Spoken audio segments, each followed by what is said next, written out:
Hi parents, hi carers, welcome to a Soggy Friday and welcome to the end of what's been a really soggy week. By now you will be aware that both the Premier and our Education Minister have made some announcements about the changes to restrictions both in primary schools and high school settings. Today I'm going to outline how we're going to approach those changes in a very cautious way. You'll also be aware that this week and last week I've been sending out notifications about positive COVID cases at our school. And for that reason and our rising COVID numbers at our school, we are going to take a very measured, staggered approach to returning to what we know as normal at our school. The first change we're going to be making is regarding our afternoon pickup. So I understand that many families have been impacted by the different times that different children have been coming out of school, and we're very grateful to you for your patience, so thank you.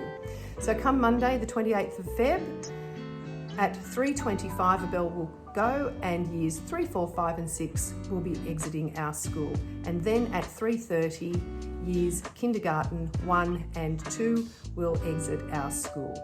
All the same arrangements will be happening at all of our gates.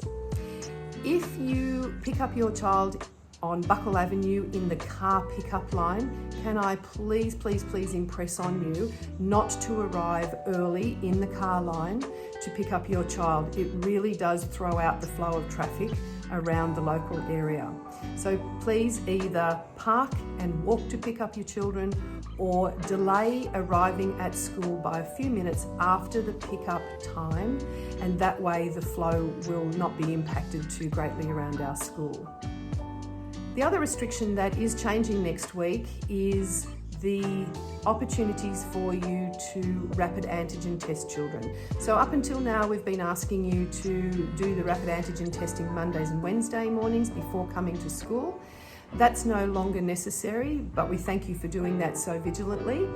Now it is just symptomatic testing. So your child will have brought home 4 rapid antigen tests this week, and they will receive another 4 tests in the coming weeks, hopefully next week as we get our delivery of the next load of rapid antigen tests.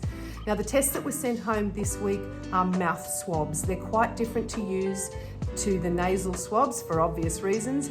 So please check the instructions when you're using them to make sure that you get the result that is correct for your child upon its use. All other restrictions that we currently have in place are going to stay in place for at least next week, and then we'll review how things are going at our school with COVID numbers, and I will be then letting you know what the changes are for the following week, and that will be Monday the 7th of March.